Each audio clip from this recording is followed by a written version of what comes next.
Hey YouTube, it's JP Dillon. Today we're looking at a 1986 Zenith System 3 chassis model sb2027s. This was a one-owner set, and it was used up until the digital transition of 2009, and afterwards it kind of got parked in the garage. And it had been sitting there since then, until I bought it this year. And it turned on briefly, and then turned off again, and now it's dead in the water. No burning smells, no excessive heat, anything like that. Just decided to come on momentarily and quit. These are kind of space agey looking. Unfortunately, they do have the touchpad membranes that love to fail. This is an entry-level set, no stereo sound, no AV input, it's strictly RF. But I think we need to see if we can rescue it. So let's pop the back cover and take a good look and see with a visual inspection if we can spot anything obvious. If you're curious, this one was made in the Springfield, Missouri plant, not the Chicago, Illinois plant, not the Mexican plant. These are also fun to get apart because of these clips here. After you remove the screws, you have to get the clips loose and be really careful because the plastic here loves to crack. And then you've got an ugly looking case. Alright, and so here we have it with the back off. And yes, it does have two speakers, but I'm fairly certain this one does not have stereo sound. There's no MTS chipset or anything like that. Anyways, so let's take a good look here. And let's see, that looks like a 4 amp fuse, which looks like it may have gone the way of the dinosaurs. But let me grab my probes here. Just making sure that's got continuity. And that fuse is open. How open, do we ask?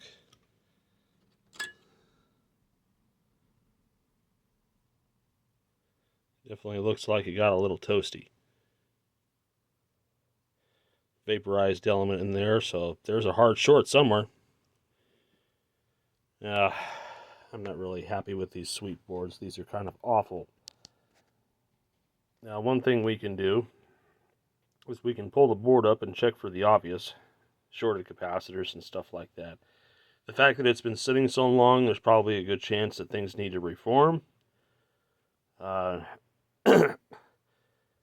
Older solid state sets, you can kind of yank the horizontal output transistor out and let them come up, but on these ones that have a lot of sweep derived power supplies, that's not really a possibility. So I think what we're going to have to do is take the chassis up a little bit and see if there's any obvious shorted capacitors. I'm thinking there's just stuff that needs to reform since it's been sitting for so long, but you never know. We may have a shorted output transistor too. So let's take a look and see if we can find the obvious. Also notice that there is an awful lot of termite shit in here. So these people need to have a home inspection of some kind because the termite droppings are fairly plentiful on this. So the area of concern, of course, is going to be the main electrolytic right after the rectifier. And a couple of these B caps up in here. We need to make sure they're not shorted. And then what I might do is check and see if the output transistor is okay. Because if it's shorted, then we can assume that either the transistor is bad or the flyback is bad or both. But either way. Alright, let's see how we can get this up without being too crazy. I think these are bolted down from the underside. So they're there on a track. You can see here the track marks. So this should all come back, assuming we can find what's holding it here, because it is pretty tight. But these plastic guides that the board's on should just slide on back and out. I'm going to need two hands. Let me see if I can figure this one out. Alright, so basically to get in here, you have to take loose your high voltage sweep board. There's 2 screws at the back here which you remove, and now we can slide the board out and up after we get the strain relief, such as it is, away from the power cord. Alright, so now we got the board up and in a serviceable position, and I can start checking caps, and I'm going to need 2 hands to do that because this is a deep set and it's kind of hanging off the bench here, so I'm not going to be able to put the camera mount in so I can show you checking all that. But we're going to go through, check the main electrolytic down here, these couple of large power supply caps, check for any obviously shorted ones, and if they are shorted, then obviously we'll have to replace them. Okay, so far I've checked all the big guys here, the electrolytics and everything, and nobody's shorted. So I'm thinking things just need to reform a bit because it had been sitting for so long. So I'm going to put it back together enough to run it, and then we'll just stick it on the dim bulb tester with about a 200 watt bulb and see what happens. Alright, I got it put back together, cleaned out some of the termite droppings. We've got our dim bulb here, and we're going to see what happens.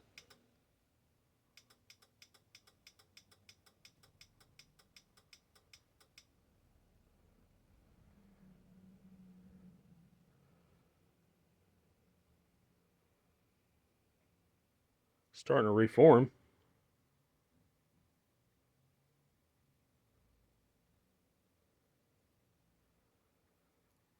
Yep, get nice and dim. Alright, that's out.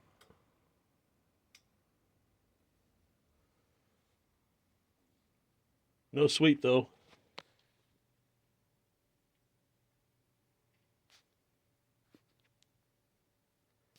I don't hear the horizontal starting.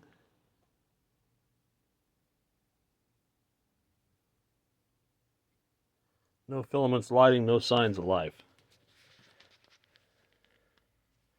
But it's not drawing current anymore, at least not unreasonable amounts of it. Wait a little bit.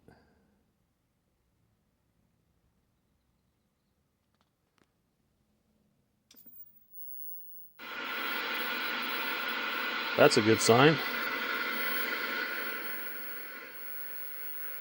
It's probably not going to do much. We do have high voltage on the screen. Alright.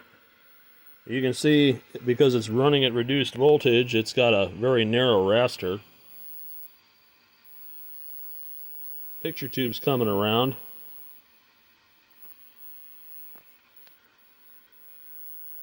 I'm not going to run it too long like that because it's could be damaging to the horizontal out. Let's take it off the dim bulb tester and see how it does. Alright, completely bypassing the bulb. Let's see how well it does.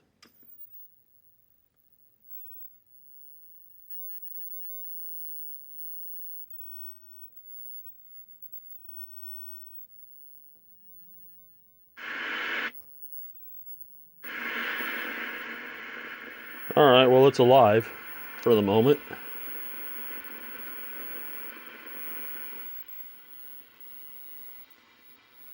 Let's see if we can plug a signal into it. Let's see here. Video filter.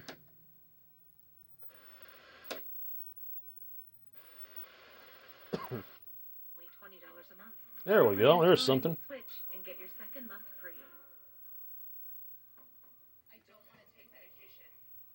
All right. It's so refreshing to find a doctor who gets what you need. Great. Good. Dr. Stafford just kind of speaks your language. Search, read reviews, book a doctor on ZocDoc. The camera doesn't show it, but it definitely has a purple tint to it. That shows up a little bit more. If I turn down the contrast, you can definitely see the purple tint. So the green gun's kind of tired on this one. We do have a fairly decent brightness range.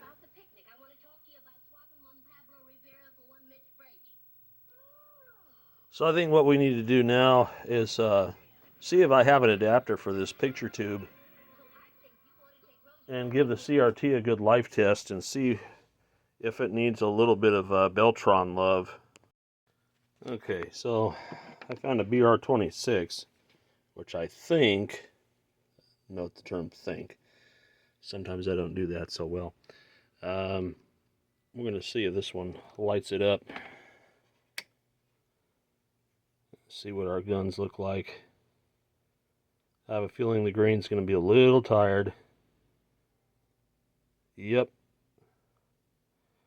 Takes a while to come up, but it does. Red's actually the best looking one on this. Let's see if we can do a little clean and restabilize.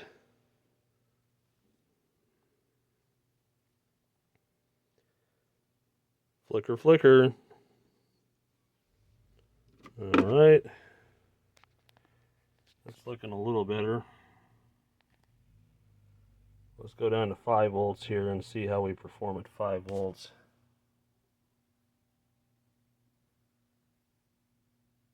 It's holding up pretty good. Red's definitely the best gun, followed by blue, and then the green's a little tired. So we'll do the setup adjustments, grayscale adjustments, and see if we can get a better picture out of it. Go up to 6 volts, let it cook a little bit, and then we'll hit the interrupt switch and see what our life test is. And that'll gauge how much life this thing has left in it.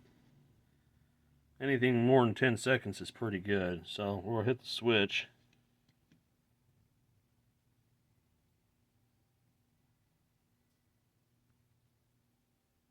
Yeah, 7 seconds it starts to fall off on the green, and then the red and everything else follows. So it's an okay CRT. It's not going to win any awards. It's definitely got some years on it. So let's get to doing the setups.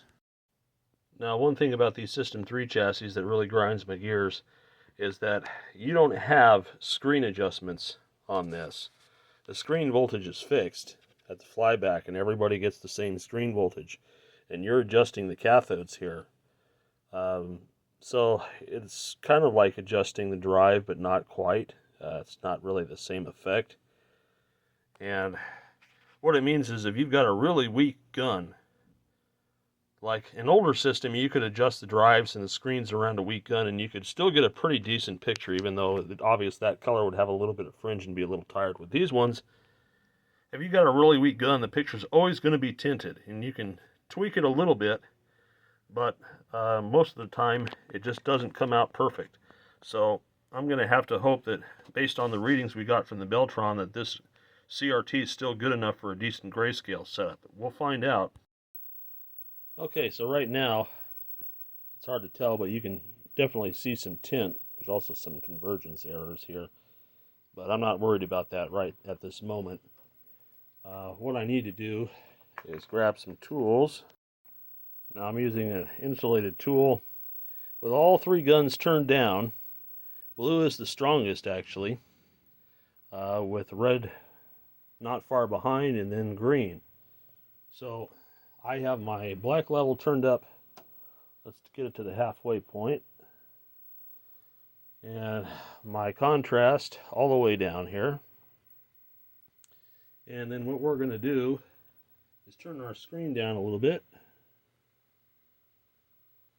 And since blue is the strongest, what we're going to do is start with the blue and turn it up ever so slightly until we start to get a little bit of a blue background there. Back off a hair. And now I'm going to go to the red. We're going to turn it up until we start to see magenta. We got a dirty pot there, obviously. Back that off a hair. And then we'll work on the green until we get a gray background.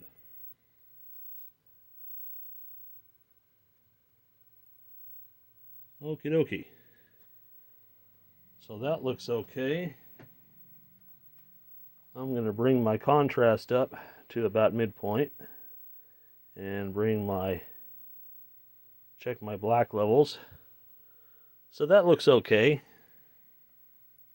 Let's switch over to some color bars and turn up the color. And let's see, this may have a problem with the AFC.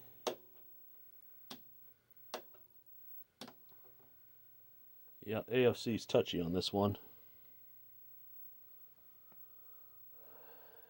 Alright, so we're going to turn the color down a bit.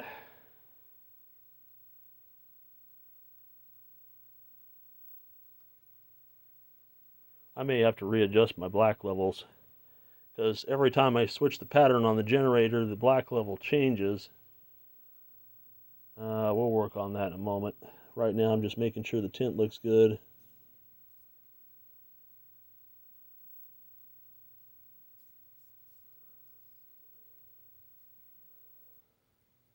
That's okay. Alright. Let's see. Take a look at that.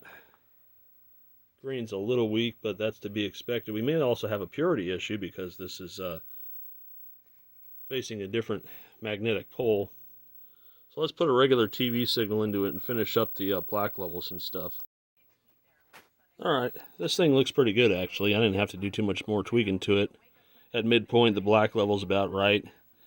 I set the contrast. It's got a very respectable picture. We can maybe touch up the focus a little tiny bit.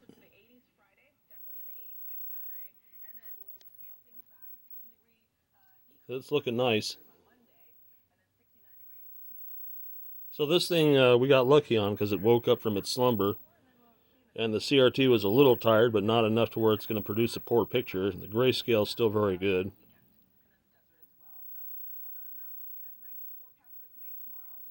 Definitely need to clean up the top panel here.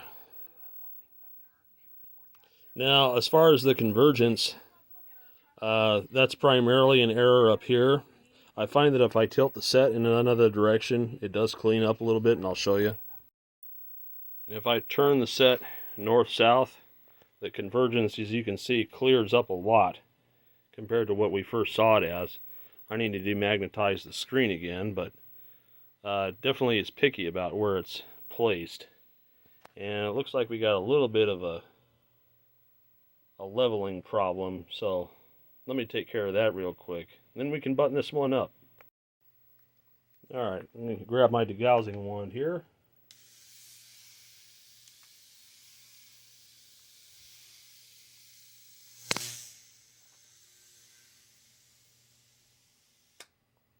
That cleans up alright. Then all we really need to do is just level the picture, and hopefully the yoke isn't stuck. That's one thing that often happens with these. Oh, and of course, I can't get to the yoke adjustment easily because there's a bunch of junk in the way. So let me get clear of that real quick, and then I'll tweak on it a bit. The camera's going to get in my way. Alright, now that I got the neck loose, we can grab this and turn it a bit.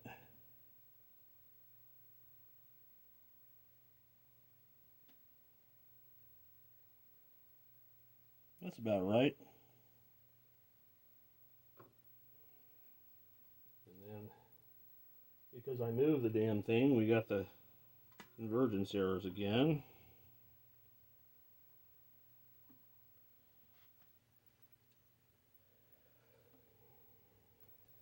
It definitely is picky about where it's placed for that corner.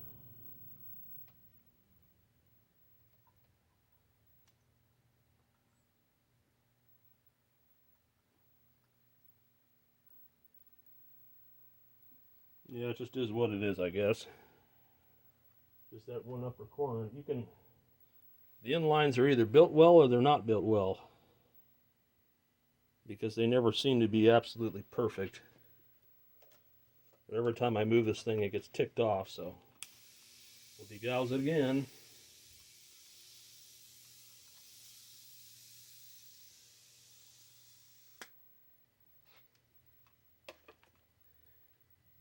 But the picture looks level now. So I think we're going to box this one. This one looks pretty good. So this thing looks pretty decent. I'm pretty happy with how it turned out.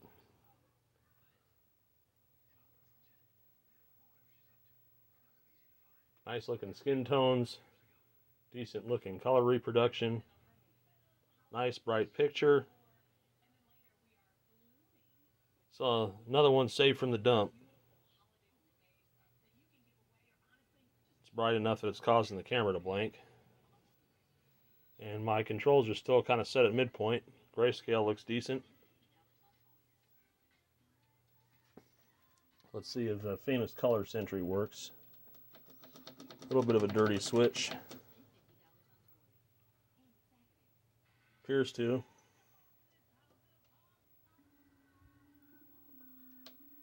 I'd rather use my own settings. Alright. Well, I call this one done. Hope you guys enjoyed this video. And we're going to get back into that JVC Nivco next. We've got a decent chassis to work with since the owner got me a parts unit. But that's more stuff to come. Thanks for watching.